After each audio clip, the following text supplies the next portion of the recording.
आप हैं बिहार संवाददाता के साथ और मैं हूं मनोज चतुर्वेदी। प्रशांत किशोर, नीतीश कुमार हो या भाजपा हो या अन्य कोई भी दल हो, किसी पर भी हमला करने से नहीं चूकते।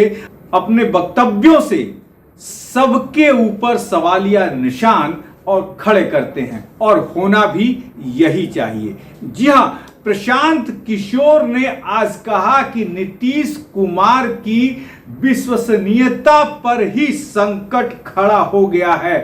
पीएम बनना तो दूर, सीएम भी बने रहेंगे या नहीं, इस पर भी संकट है। और वास्तव में यह सच्चाई भी है कि नीतीश कुमार ने खुद तमाम सभाओं में कह दिया है कि आने वाले समय में इन्हीं को सब संभालना है। इन्हीं को सब संभालना है का मतलब हुआ तेजस्वी यादव ही सीएम बिहार के बनेंगे, जिसके कारण तमाम उनके ही दल के लोग अब दूसरे दलों में पलायन कर रहे हैं।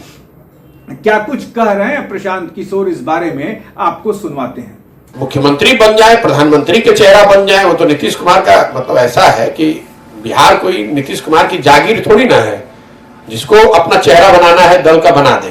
प्रधानमंत्री बनने की चर्चा, मुझे तो ये चर्चा कहीं नहीं सुनाई दी। जिस दिन से नीतीश जी महागठबंधन में आए हैं उस दिन से ही मैं पत्रकारों को लगातार कह रहा हूं कि मैं इसको राज्य स्पेसिफिक घटना मानता हूं।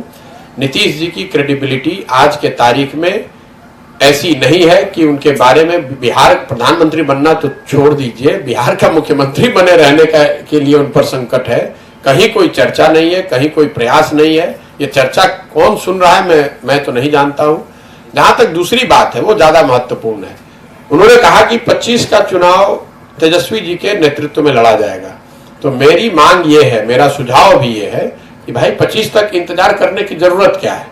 आज जो गठबंधन है उसमें आरजेडी सबसे बड़ा दल है, तो नीतीश कुमार जी को अभी ही तेजस्वी जी को मुख्यमंत्री बना देना चाहिए ताकि वो 3 साल उनके पास काम करने का अवसर रहे और जनता के पास भी अवसर होगा कि वो देख पाएगी कि 3 वर्ष में तेजस्वी यादव ने कितना बढ़िया काम किया, ताकि जब उनके नेतृत्व में चुनाव हो तो जनता उनके कामकाज के आधार पर, उनके 3 साल के परफॉर्मेंस के आधार पर वोट कर सके। अभी तक जो हम लोग देख रहे हैं तेजस्वी जी का जो परफॉर्मेंस है, जिसके नेतृत्व में महागठबंधन चुनाव नीतीश जी के शब्दों में लड़ने वाला है, साहब ने ये कहा था कि मैं जब आऊंगा सरकार में तो पहली कैबिनेट में एक कलम साइन, पहला जो डिसीजन साइन करूंगा वो 10 लाख लड़कों के नौकरी का है। अब पिछले 3 महीने से ज्यादा से कैबिनेट में हैं और कई कैबिनेट में कई सिग्नेचर भी किए होंगे कैबिनेट के डिसीजन पे।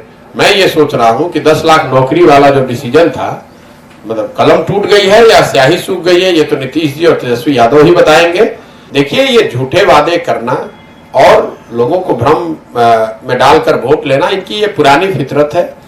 एक बात तो तय है, वो नीतीश जी ने अपने बयान में भी स्वीकार कर लिया कि नीतीश कुमार के चेहरे पर और तीर छाप के बटन पर, उस पर तो कोई चुनाव जीतने वाला नहीं, वो तो दल बचेगा ही नहीं।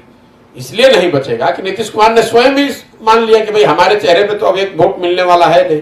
तो जिस चेहरे पर वो चुनाव लड़ना चाहते हैं उस चेहरे को और आगे उनको देना चाहिए, उनको जिम्मेवारी देनी चाहिए ताकि वो जिम्मेवारी पे जनता उनको देख पाए कि तेजस्वी यादव में कितनी प्रतिभा है, कितनी क्षमता है, कितना बढ़िया वो सरकार को चला पाते हैं। कि आप नेता होने के नाते, सामाजिक कार्यकर्ता होने के नाते, राजनेता होने के नाते, मंत्री होने के नाते आपने काम क्या किया।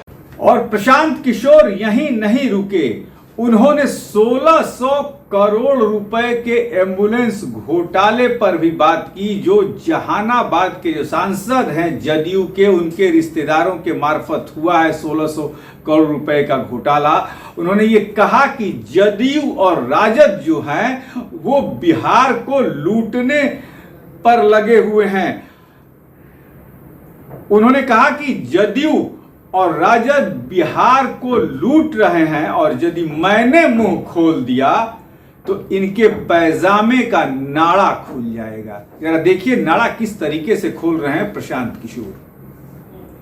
तो आपने सुना, प्रशांत किशोर ने वास्तव में नाड़ा खोल दिया और कहा भी कि क्या घोटाले हो रहे हैं, किस तरीके से पूरे प्रदेश को लूटा जा रहा है, ये हमसे बेहतर कोई नहीं जानता है। अब देखना यह है कि क्या जदयू और राजद की तरफ से कोई जवाब या आता भी है या इनके प्रवक्ताओं को प्रशांत किशोर के इस सवाल पर सांप सूंघ जाएगा।